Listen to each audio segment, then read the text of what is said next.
Hey. Oh, so cute. Oh my gosh, thank you. I was going to wear my bra, but Warren said, don't you dare.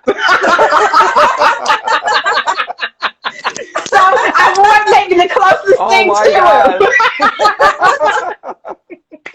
All right, so will you guys please, well, firstly, thank you for being my first three-way call. This is so exciting. This is So really This great. is great. Thank you I for know, the I'm so invite. Yeah. excited. So, All so I'm right. gonna try to like be good, like not talking over each other, etc., etc. Okay, so now that we've done that, please introduce us to yourselves, starting with you, young lady. My name is Rana. Everyone calls me SUG, and that stands for Struggling Under Grace. It's spelled SUG. It stands for Struggling Under Grace. And I'm originally from Baltimore, Maryland, have lived in Columbia, South Carolina since 1988. My story is very one of challenge, one of struggle, yet one of complete victory. I was a mother at the age of 16, yada, yada, yada, all that. So let me just move forward to here. Well, let me just move forward to 2020 so I can, so people can know how Warren and I just kind of connected instead of Yeah. telling you my backstory, because you can find all of that on my blog. But anyway, so when COVID came, like everyone, that was starting to come into their purpose, I'll only speak for myself. I left a corporate job in February 2020. And it was because divine intervention. God said, go, put in your resignation. I had become a certified life coach in 2019, strictly out of purpose. I know that to my core, strictly out of purpose because of certification, but basically because of life experiences. So in 2020, February, right before COVID, I left corporate America. Probably one of the most rewarding professions and jobs that I've ever had, with a mission that I believed in, reducing unintended pregnancy throughout the state of South Carolina. Yet my purpose was to move on. So, of course, March, COVID came, and I flocked to Instagram doing IG Lives.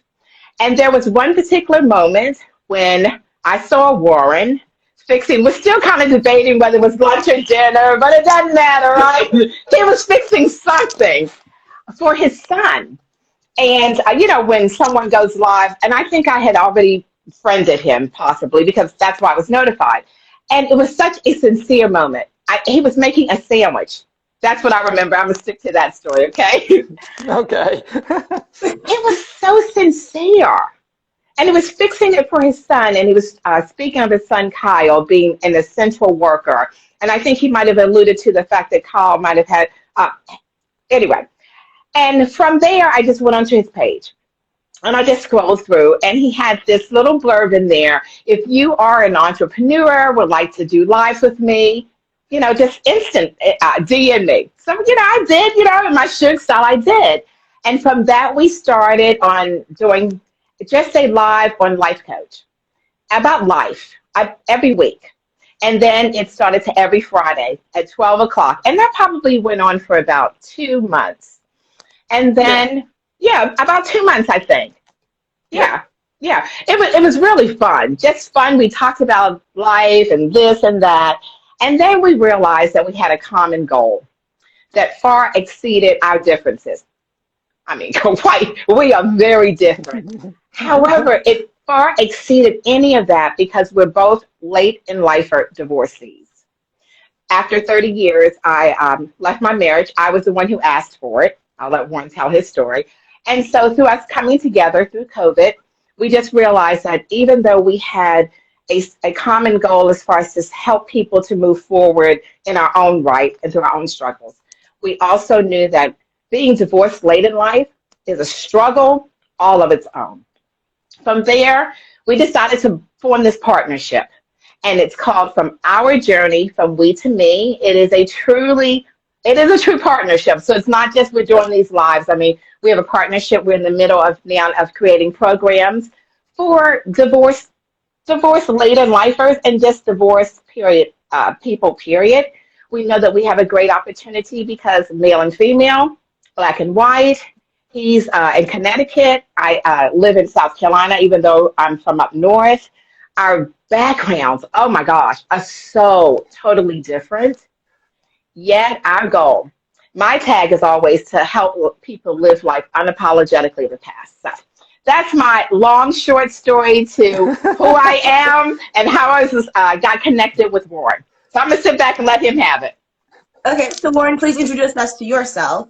Sure. So my name is Warren. I have two websites. One is called Giving Back Always, and the other one is Living Life After Divorce. I think Shug covered most of how we connected, but for me, I was married, I was with my former for 35 years, married for 31, and it sadly, it ended. And what I have found since that time, and that was 2 years ago, actually the anniversary of the divorce is Saturday, the 10th. So April 10th is the day. It's such a special day. Yeah. So what I have found over time in kind of healing myself and working through the process is that especially guys struggle with divorce. They struggle with the day-to-day life not having their partner because in a lot of cases, the wife did a lot of things, right? So she was like, she scheduled kids' doctor's appointments and she did laundry and she did a lot of the things that culturally people do in a marriage, right? So when that marriage ends, guys are like, I don't even know who my kid's pediatrician is. I don't know who the vet is for our dog. Like they are so distracted and they are just like in this situation that they don't know how to pull themselves out of. And so my goal is simply to say, it's okay. You can get through this. We all do. We all figure it out, but there's a support mechanism around it. So, but what's different for Shug and I, for other people, is that we are late in life divorcees. So our kids are older, right? And it doesn't mean kids accept divorce any better at 22 and 29 than at 7 and 10. But the difference is we don't have that child support, co-parenting challenge that younger divorced couples have, right? So thank God I never had to figure out what days I was going to see my kids. My kids, so again, when I got divorced, they were 27 and 20. And although they took it really hard and we're still kind of working on relationships, I made a conscious decision to wait until they were old enough that the courts weren't going to tell me when I was going to see my kids and how I was going to manage my kids. So I can't necessarily speak to that side of divorce, but I can certainly talk life experiences of what I went through and lessons learned, right? Because I think what's so important is that in this 2-year journey since I ended my marriage, I've learned a lot about me and challenges, things that I could have done better. And, Shug and I did a segment on the blame game, right? Yeah. And for so long, you think it's your former that's the bulk of the problem, right? You never want to accept to yourself that you did something wrong. But, so I have those websites because I do blog and I do talk about my life experiences in hopes that it's going to help other people.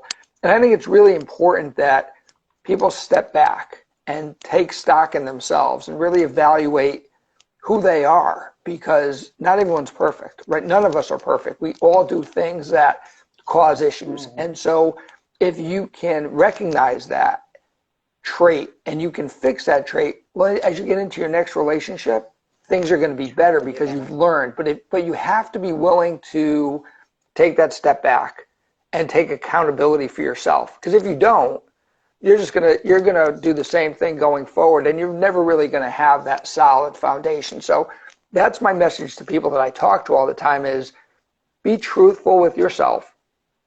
Accept the fact that, hey, I did do things wrong, and I learned from them. It's like every lesson in life. You have to learn from your mistakes, and that's what I think is so important right now moving forward is accepting your mistakes and moving forward. Okay. All right. So next question. So women normally, you mentioned this, Warren, but women normally file for divorce first. Why do you think this is so common? I'll start with Shug first. It was interesting because when we did a little post on this and I did some research, and honestly, that kind of took me aback because I thought maybe the scenario that women stay no matter what. Okay, that was, Yeah. Yeah. And yeah, and we can bear it. And okay, if we're going to go here, maybe black women can bear, we're told Yeah. more to just stay. Stay, He's a yeah. good man, particularly if he's a good man. And Warren and I have talked very openly about this. We had we failed to say that we have a podcast, and we did talk about the demystifying uh, divorce in the black and white races as we saw it. So it was very interesting that statistically women leave. I can only say that I think women, when we finally get to the point where we've had enough, we've had enough. And my story was very different in that I had enough only because my spouse and I had gotten to the point that I think we were unwilling to provide the other person's needs, whatever they were. There were no like big, huge things that would have caused us to have a divorce. And I think that if I aligned like my situations or my choices, but they were my choices, most women would say, how could you leave a good man? So to answer that question blanketly about why women leave, I think for me, there's one of two things. You have to come to the point where either you're dissatisfied with being dissatisfied, you're in a situation where I no longer knew who I was.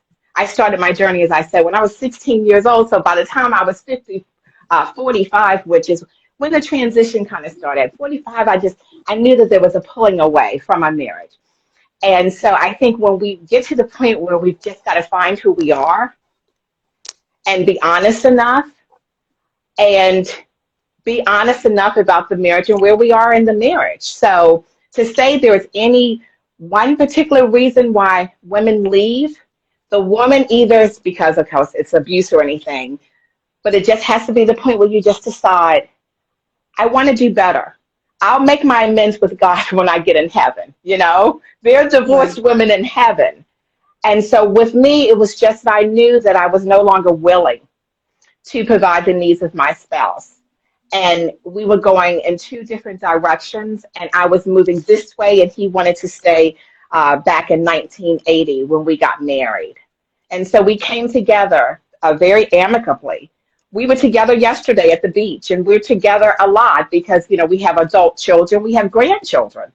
And I think I have mirrored the example that my parents set. They divorced very early on in life, yet they were always present in my life. And so I was very fortunate that although my spouse and I were unable to conclude to presume the marriage and go on happily ever after to death do you part, we were mature enough to say, after I decided to leave when we came back, it's okay. It's okay. And it's been a tough decision because I had to go to him and our children at the same time, and I sat them down and I said, I have to go. And there were no questions as far as when I would come back. They just knew that if I said, as their mother, I had to go, there was a reason I had to go. And I took 3 years to find myself. That's when I found SUG. That's when I birthed the blog and everything. And that's when I just found what I was missing, because with women, when we come into a marriage, there's a certain persona, I think, that we have to take on, those things that we maybe enjoyed before, pre-marriage. Maybe we shouldn't enjoy anymore. Like, I love to dance. Well, I'm married now. My friends don't like to dance. They're married. We're going to church and everything. And so I settled into this life, which I enjoyed. I'm a Christian, I'm a believer, yet I settled into this life that I felt was no longer me. The creativity was no longer there because I had set this life for myself. I had fallen into this mode, which women may feel like we have to. And so I decided, and here I am, post 30 years. I got my divorce on February 1st after 30 years. So why women leave? We just got to determine if we are in that space, that this is the time. I have a lot of women, and I'm sorry to keep going on, but I have so many women in my circle that are struggling in their marriages. And they come to me and I said, please, I am in no way a goalpost for what you're supposed to do. And my journey now is to help them, okay, if you're going to stay, please stay, but find yourself in it. Don't become so lost that you just allow, I don't care who it is. I don't care who it is that you allow to take your identity, that you're allowed to speak things. And if your husband is speaking things to you that you know are incorrect, that you know are toxic, I'm unsure where that falls into the whole marriage thing. But I'm finding a lot of women. So, my advice, I know that Warren gave some. If you're in that space where you have totally lost your identity in your marriage, I don't seek you to just pack your bags and leave and sit him down and say, honey, baby, I got to go. But I encourage you to find whatever steps you need to do, take whatever steps you need to take to make yourself whole again. I'm a life coach, been there, done that. So if you need to reach out to someone, but to any woman that is now in a situation in their marriage where they no longer know who they are, find someone to help you find who you are again. And that's where I was. I just no longer knew who I was. Now, Warren, in contrast, you were the one who left first, correct? Correct. So why do you think statistically women leave first? Or why do you think that men hang on longer? I guess is my question.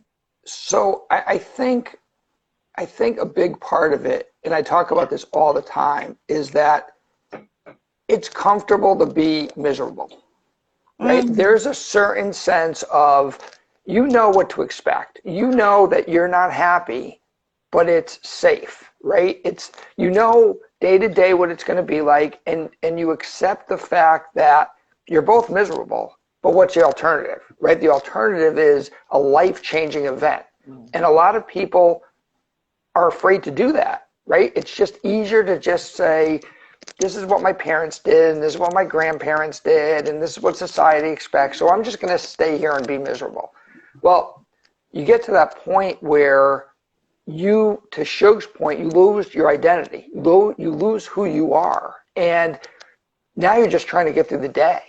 Well, I'm sorry, but that's no way to live. You know what? And I think COVID has taught us tomorrow is not guaranteed. So you better be happy today. And then you better be happy tomorrow. And you have to be happy the next day. But if you're in a situation where you're that miserable, you're never going to see the other side. And you're never going to be happy. So as tough as a decision, and I'll go back to the other thing Shug said, is that I know people who are desperately wanting to get divorced. And they know it in their heart that they should, but they're afraid to take that step. And they're looking for people to tell them it's okay. And the reality is, to Shug's point, nobody can tell you. I mean, everybody can tell you, oh my God, why are you still there? But until you in your heart say, that's it. I'm at the point where I want to take that step.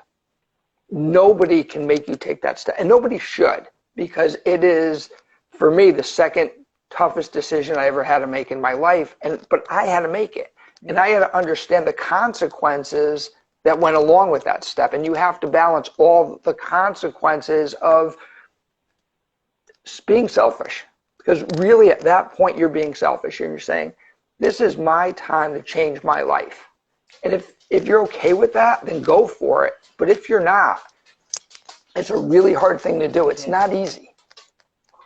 But so I think going back to your question of why, it's you get to that point where you're no longer content being miserable. And you have to make that change in your life and you have to move forward. And I think it comes down, again, we don't have the younger kid scenario that we were dealing with. We didn't have the abuse that some people, so we're very specific in what we talk about. And I always start my blogs with that disclaimer, is that I can't address abuse because I don't understand that. And I can't really, I can to some degree talk about younger kids. So our focus is fairly narrow, but the mindset is the same. I don't care if you've been married 5 years or 30 years, the mindset is absolutely the same.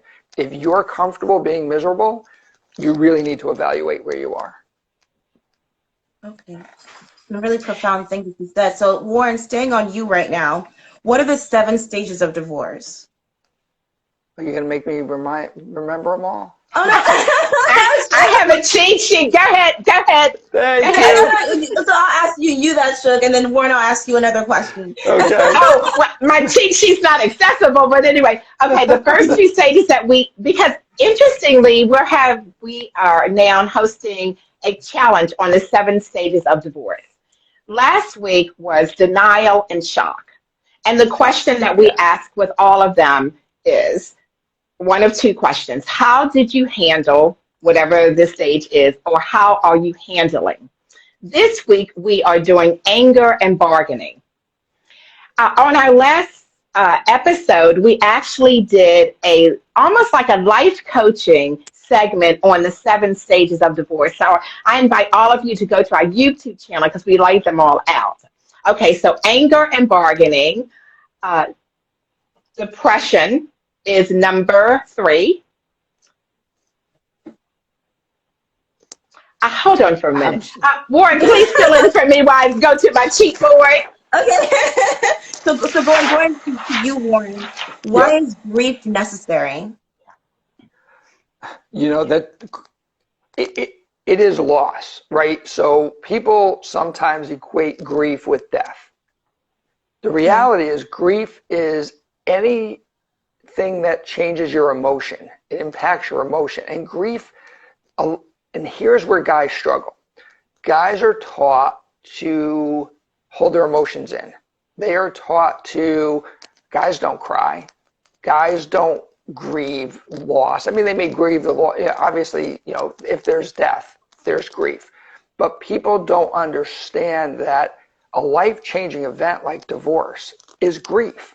I talk all the time, and Sugar's heard this conversation 1,000 times, that before I made the decision to get divorced, I went away for a weekend, and I sat on a beach in Rhode Island, and I cried for 2 days.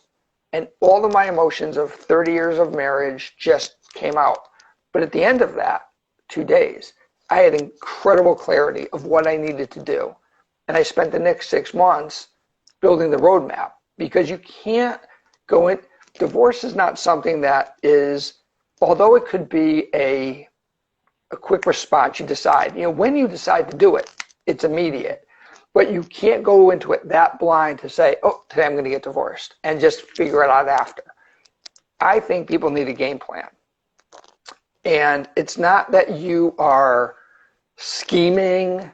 It's like anything in life. You need to know how you want to get to the next stage. What's next, right? Because it's your kids, and it's your house, and it's your career, and it's all the emotions that go with divorce, because divorce will bring, as we talk about the 7 stages, the one thing that is so important is those stages aren't synchronous. It's not like you go through this stage and this.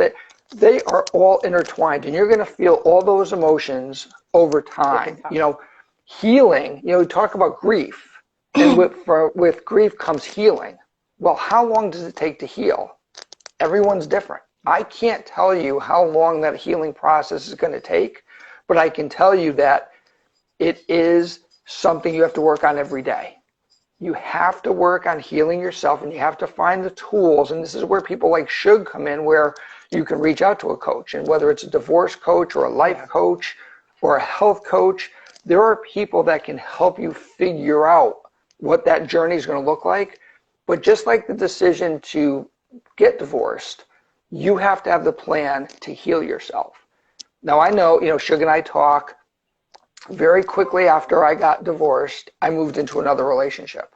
And it was because I had lost a partner. I had been without a partner for so long.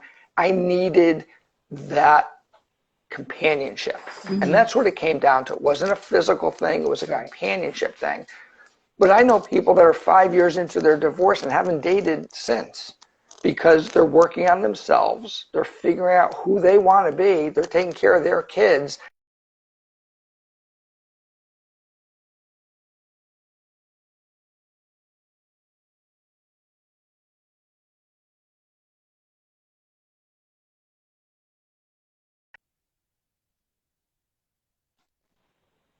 Oh, there you are.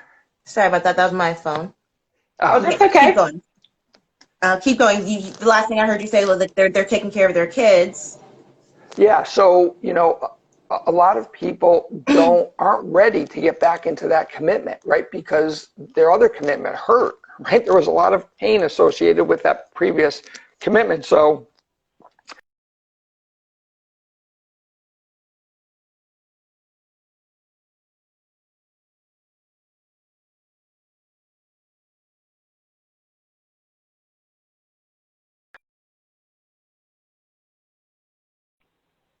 There she is. There she is. My Wi-Fi, I think, wonky. Okay, keep going. Keep going, Warren.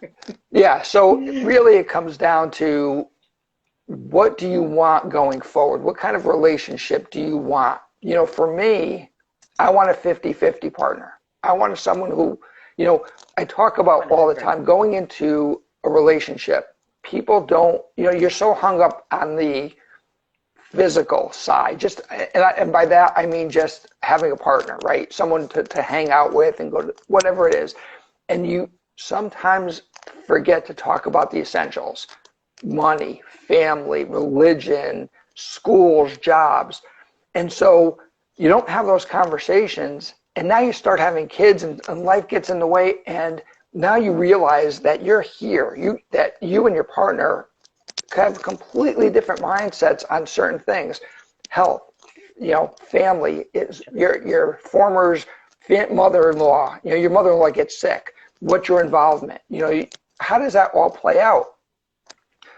As I'm older, what my partner and I talk about all the time is that, what is our retirement going to look like? And if my mom gets sick, how involved is she going to be? And if her mom, those conversations have to happen, because the last thing you want is to get thrown in that situation and realize you guys are completely different. And then, oh my God, now it's a train wreck because you never took the time to talk about the basics. And people don't even think about the basics because they're so, I talk to Sugar about this all the time. There was a study that came out that said the first 18 months of a relationship are just this euphoric, everything is great, you're having a great time. And then you hit that 18-month plateau, and now things start to level out. And now you're in like a normal relationship stage of it, right? And so some of those endorphins have died down. Some of that, mojo that you guys had early on has settled into a routine. Well, that's great, but if you guys aren't settled on what that routine is supposed to look like, if you don't have date nights, if you don't spend time alone and say, you know what, we need us time, and the kids can take care of themselves, or they'll go to their whatever, you need to focus on yourselves. I think so many people get so involved with family, which is wonderful. I mean, I love spending time with my kids, but you have to make time for yourselves, and you have to keep reinforcing that relationship. And very early on in my marriage, that was gone. We just lost that. And so as that happens, and as life goes in different directions, it starts really pulling you apart. And so that is so important that people find that selfish time for themselves and just keep renewing what they had in that first 18 months. Okay. So going back to the 7 stages of grief, Shug, did you find it? I did. I only have 6, but you know what? We're just going to go with what we have. Depression, I was right with that. The upward turn, which of course is when we're just, think we're over the depression. It's so interesting. Well, not interesting, but when we did our live about depression, we just said this can probably be one of the most dangerous parts of the divorce process. Stages number 2, anger and bargaining. And we even talked about bargaining because it's like, who are you bargaining with? And we had a very open conversation because I'm a Christian, and Warren has a belief system that is different. And so it's like he asked me, like, when the process came, what did I say to bargain to God? And it was not like a bargaining, it was like questioning. But I think stages 2 and 3, which are anger, bargaining, that's stages 2 and 3, and depression can be danger zones. And there, like I said, there's an upward turn, reconstructing, working through, and acceptance and hope. It's interesting because since Warren and I are both the initiators, I guess, what we want to call ourselves, because I was the one who asked for the divorce. He was the one who asked for it. People would think that how could we go through those 7 stages? You know, we had time. Warren had the whole weekend at the beach where he cried. I had 3 years to deal with it when I left, and then finally asked for the divorce 5 years later. Then, they're thinking, yeah, there are stages. I think, I went to probably acceptance as stage 1, since I was the one who asked for it. But once it came final, denial and shock came pretty quickly. When I got that divorce decree and it came through, and I look at my phone because it was an email that came through, my watch, Yeah. and the subject was final divorce decree. And I remember looking at that, and this is 5 years later. This is just February, being shocked. And I was in denial for a minute. I mean, and I had to say, what the, Rhonda, I mean, what were you thinking? And so I had to work through that. It took me a couple of days to really work through that, to be true to my feelings. And like Warren was saying, it doesn't go boom. Okay, he comes to you, she comes to you and says, hey, I want a divorce. Shock and denial. Okay, the next stage, like, I'm mad, I'm angry. And then no. Because he may come to you, she may come to you, you're like, ooh, I'm relieved, because that's what we need. So the stage, and you know what? That is not an inclusive list at all, because there are so many other emotions. But I think that's a good, kind of umbrella about what divorce entails. And it could come up, those feelings could come up 5 or 10 years later. I want to, though, just go to something that Warren said that we talked about as far as the need for him to have dated earlier than, because it'll be 2 years, right, Warren, Saturday? Yep. And first of all, I wasn't like legally divorced. I should have been out there dating anyway. But now that I am, one of the things that I now say, I don't want a 50-50 partner. I want 100%. Because if you're giving me 50, where's your other 50 going? And it's just a thing. It's so funny because, it's just a talk that I have with myself. And was one of the things a sermon that was in church. It's like, where's your other 50 going? That's right. I want 100. I want 100% of my partner. And then as we're talking about things, I want to know what their past is. There was another message that I listened to, and they say your spouse is supposed to be able to walk you through your past. How is that possible if my spouse has no idea what my past was? And then if I'm bringing that into the marriage, rest assured, I'm bringing a whole lot of stuff with me. I'm bringing baggage that I have yet to unpack from years and years and years ago. So as you're even thinking about a mate, for people that are on here that are even thinking about marrying, Warren and I talked about this very candidly. We talk very candidly on our podcast about life. If you have a mate, or if you have someone that you're interested in sharing the rest of your life with, you need to be honest enough and comfortable enough to ask him or her those questions, those hard questions. And if you believe that you're unable to handle those questions, then maybe you need to reconsider that relationship. Once they put it, and then once they ask you, be honest and brave enough. If you are thinking about spending the rest of your life with this person, because I do believe that my past actually kind of came up on me at age 45. My husband, now my former husband, didn't want to hear about that. I alluded to the fact that my very first relationship was a little toxic. I don't think he was able to handle that. So then years later, when I felt trapped from my past, even though I was living this life, PTA mom, real estate agent, awards after this. I mean, I was a go-kart, and I was happy. Happiness is so elusive, though. I mean, I was happy in that stage of my life. I was content in that stage of my life. But yet he was unable to really receive what I was saying. So just to kind of close that up, if you're thinking about getting into a relationship and sharing your life with a partner, ask about your past. Be honest enough when someone asks you. And then if you feel that it's too heavy for you, be honest enough to say, I'm unsure about that, because don't fool yourself. Never fool yourself. That stuff will come up, either in the relationship as it pertains to the two of you, or the relationship as it pertains to you. feel like I don't want to make this all about me, but like I didn't get divorced, but I had a really, really bad breakup. And going back into the dating world, like I've noticed that like no one really asks questions. And maybe it's just because it's my age, like everyone's just like, let's just have sex. And it's like, no, but like I want to talk about like our feelings, you know? Yeah. I don't know. Talk about them. That's another personal Talk thing I about gotta deal but with. talk Ashley, talk about him. And if he is unable to handle them, I'm telling you, hon, keep it That's moving. fine. You That's have fine. But she's so cute though. cute. Did she say cute? Wait, did she say did she say cute? He's Girl. really cute. Yeah. My first husband was tall, dark, and handsome. And he was a blip. Cute at the end of the day. You know, I don't need to go there because you know exactly what I'm gonna go with this. Girl, please. I'm on cute.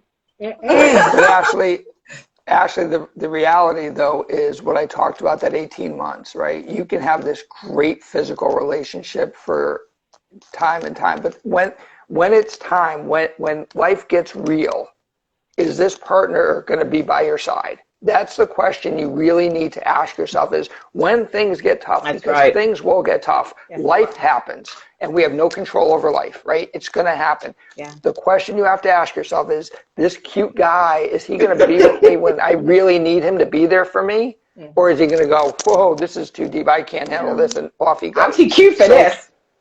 So it is a tough thing, right? Because you have this physical attraction to this person and you want in your mind to say, this is going to be great. But the reality is, and maybe it's just because Sugar and I are older and we've lived through this, that we've lived this experience. But I will tell you that if you're in just one silo of that relationship and it is just physical, that's great that you're in that. But you have to look at the much bigger picture, because I'm telling you, God forbid something happens and you need this person by your side and they go, that's way too, I can't even handle that. Yeah. Then what have you lost, right? Yeah. It's a balance. And I'm not saying it's easy, but I'm saying there are absolutely people out there that can be in a great physical relationship, but then have the moral support that you need when you really need it. And that's where the partnership comes in. That's what Shug was talking about, a partnership, 100%. That's it. You're really there. You know, the partner that I'm with now has gone through some tough times over the past year. I'm right there for her. And when I go through tough times, she's right there for me. And I know that no matter what happens, she's going to be there. She's not going to get up and go because things are tough, because that's where we are. And it's hard because, especially when you're younger, right? You just want to go out and you just want to have fun. You want to be happy. You want to wake up in the morning and go, this is great. And everybody wants that. But what you have to ask yourself the what if. And if the answer to the what if is, I don't know, you really need to kind of evaluate things. Ask the why. That's my question. Yeah. Ask the why. You do. Yeah. Thanks, Liz. Yeah. And my daughter's going through the same thing. My daughter's just turned 30. And, since we're on this, sometimes the guys that she picks, are you kidding me? Like, is that the example that you had in your in the home? No, yet. I will go back to when I was 15, and I picked a guy that was total opposite from my father. I don't want my father. He was passive, great. I mean, my father is wonderful. I wanted, I think we always, as a girl, sometimes we want something different. If our father was like, kind of laid back, I wanted like that kind of thug guy, Okay, that's what I got. Yeah. Wind it up. My former husband winded up 30 years was like my father, which I needed, the calm, the stable kind of thing. But yet I see my daughter struggle with the same thing when it comes to men and what she picks, what she's drawn to. And she'll say, oh, he's cute, he's this. Honey, first of all, you have a kid. You have a 3-year-old. And, cute doesn't pay. Cute doesn't do any of that Warren was talking about. And then last thing, if you have any kind of gut feeling, trust that gut. Trust that gut, 100%. Never explain that gut feeling away. Trust the gut when it comes to a partner that you're thinking about involving yourself with. Okay, that's all my spiel on that. Thanks, guys. You're Oh, welcome. God. This is so unnecessarily hard. But okay. So Warren, you're a Broadway fan? I love Broadway. Have you seen any shows? No, so we went to see Wicked last February, No, and you like 2 weeks didn't. later, Broadway shut down. So it was the most amazing timing because we had been waiting to get tickets, and we finally got them. And it was my birthday weekend, so went into the city, hung out with my kids. We went to I mean, it was awesome. And literally 2 weeks later, it all fell apart. So I say it all the time, the two things I miss the most are Broadway and live concerts. I can deal with everything else, but in Connecticut, we have a great outdoor concert venue, holds like 30,000 people, and it's just the best night to tailgate and go to the show. And we haven't done that in 2 years now. And so we're hoping things will open up in the summer. We're going to have some shows, but yeah, the theater, museums, all that, miss that like crazy. Are you an artist? What made you get into like the art? No, I think live theater is just amazing with those people, the talent that they have. I just appreciate that talent. Like, musicians, you hear a great guitarist or a great singer and you're in awe of their abilities. So no, I just love live theater. It's a really cool experience. I never knew that. I Yeah, do Broadway all the time, Warren. I do Broadway all the time. Yes, yes. Well, maybe when this lucky. pandemic is over and like we can travel again, maybe we can all see a show together. That would be awesome. I'm literally an hour away. Yes. Manhattan's an hour away from me, and it's like I'm so blessed that I'm 2 hours from Boston. I'm an hour from New York City. I have all the best of everything, and so yeah, I definitely miss all that. And it'll give. I'm sorry. It'll give Warren and I have never met in person. Never met in person. Never met. So we formed this partnership, unafraid, trusting, believing that we were on a journey that was together. I mean, we've never met in person. So yeah, when we meet on all three of us, it is going to be a fun, glorious time. Yes, it will. Yeah. So Shug, can you talk about this fitness challenge that you're doing? Oh, it's the 7 stages of fitness challenge. Wait a minute now, maybe so. No. You know me, I like a good challenge now. No, it's the 7 stages of divorce challenge. So each week, for the next 7 weeks, we're going to go through the 7 stages of divorce. With my exercise things, I just do my post that way. Is that what you're thinking that I do? That's it. No, it isn't. Maybe it should be. It's just. There you go. It's just the way that I deliver my messages. I get up every morning. I'm very regimented about my time. 5 o'clock, get up, get coffee, do my devotion, exercise. And so when I'm exercising, it's just kind of my way of doing my post because I love to exercise. So that's one of the ways that I use to deliver my messages. But maybe I know I'm just one person, but I love fitness challenges. I'm literally like a serial fitness challenge hopper. So if you do one, like I said, I'm just one person, but I'll join you. Okay, let me think of something. One more thing to think about. Yes. So Warren, what's Adam's house? Oh, so Adam's house. So a lot of what drives me is volunteer work. And just philanthropic work. So Adam's House is a foundation here in Connecticut, and they provide grief counseling, support, peer support to kids between 5 and 18 who have lost a loved one. So mother, father, sibling, grandparent. COVID's really kind of hurt because the only way to really do that now is over Zoom, right? So it used to be they'd come into Adam's house, and so the founder, her husband died suddenly of a heart attack, and she had 3 older boys, and she was able to get them counseling, but they didn't have anyone that they can really share with because it was just a counselor, and she really thought that there was a need for kids to be able to come together with other kids going through the same thing. And so they have these programs that they break the kids into age groups, and each of the kids is dealing with the same kind of grief. So all the kids in one group may have lost a parent, or all the kids in the group have lost a sibling or whatever. So they don't intermix, because then the kids can't really relate. Oh, I lost my mom. Oh, I lost my grandmom. It's two very different things. So they keep it very segmented into the type of loss. But with COVID, unfortunately, that need for that kind of support is really kind of expanded. And so their programs are expanding, and hopefully soon they'll be able to get all the kids actually into the house, because they took a colonial house and they renovated it, and it's absolutely beautiful setting for these kids. Hopefully pretty soon we'll be able to get the kids back into the house. Could you send me that link so I can add them? Yeah, absolutely. Okay, cool. Staying on you, Warren.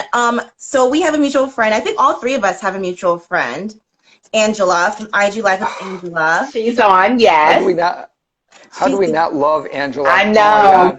Hi, this is IG Live with Angela. Yes, I love her. How were you guys introduced to her? I think it was just, again, live streams that come out, and oh no, I'll tell you how I met Angela. So it's really cool. It was last summer. She was on vacation, and she would do live streams from wherever she happened to be that day, and I think she was in Boston. She was doing a live stream. She said, if you haven't done a live stream with me before, hop on and say hi. And so I did. And so we had that connection. We followed each other. And I told her maybe a month or so ago, I try to block out between 1 and 2 every day so I can watch her live streams, because her energy is like, it's amazing, right? I just love her energy. If I'm having a tough day, even if I only can watch her for like 15 minutes, it's like literally a mind shift. Hold on, sorry, my dog is barking.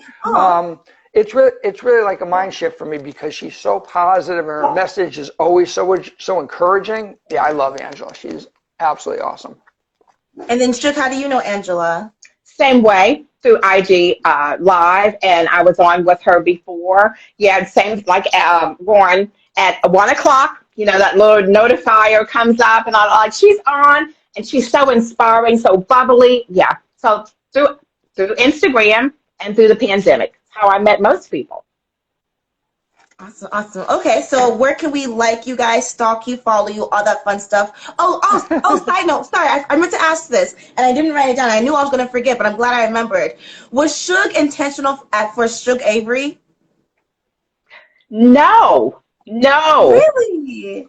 Shug came from a guy. When I moved to South Carolina, I dated a guy briefly, and he used to call me Shug. So when the idea for the blog came, I just felt like I had to use it. And then so I just put it up on the wall like I do most things. And then I just kind of broke it down to kind of define it. And that's where Struggling Under Grace came. But no, that just came from somebody, boyfriend called me Shug, and I just took it on. And, Struggling Under Grace is like so me. Yeah. Okay. So staying on you now, Shug, where can we like you, stalk you, follow you? Authentically Shug. Everything is Authentically Shug. So under authenticallyshug.com, you can find the blog. You can find the life coaching. My YouTube channel is Authentically Shug. The podcast is Authentically Shug. Keep it simple. That way you're not digging all around typing, looking for me. Once you type that in, you find me. And then for you, Warren, where can we stalk you? So the main one is, and it's both an Instagram account and a website, Our Journey from We to Me. So that's where we have our podcast. That's where you have I got you. Don't worry about it. It was all about me. She said Shug. I remember. And that's the problem, Ashley. It's all about her. So Our Journey from We to Me is our collaborative partnership. Living Life After Divorce is my page. So there's no G, it's Living Life After Divorce. And then the other one is Giving Back Always. So 2 different missions, same kind of purpose. But yeah, those are the 3 places that you can find us. Yes. You guys are so fun. And then final question, and I'll let you guys go because it's lunchtime. Starting with you, Shug. Do you still believe in the institution of marriage? Oh, yes. Oh, hands down. Yes. That's why I give so many pointers for women that are either thinking about getting married or married. Oh, yes. I would stay in it. Oh, yes. Hands down, yes. And then for you, Warren, do you still believe in it? Oh, absolutely. Yeah, it's on the horizon. Absolutely, no doubt. Yeah. And it's what we were made for partnership. I mean, that's what we were made Yeah. for. So, Yep. yes, I believe in that. And so we call ourselves too marriage advocates because we do. We like to advocate for marriage, and we tell you what not to do too. So to avoid being absolutely. where we are. Yeah. Ashley, this has been a pleasure. Thank you so much. Such a blast. Yes, Thank you guys. This was so fun. Oh this my is gosh! My first time going live in 3 weeks, so this was the dopamine hit that I needed to get back out there. Thank you for inviting us to be like your guest after 3 weeks. Let me end it with some lip gloss. It's all about me. Thank you guys so much. Enjoy the rest of your Monday, and I'll talk to you guys later, okay? Thanks so much. See you tomorrow, Warren. Bye. Yeah, see you tomorrow. Bye. Bye.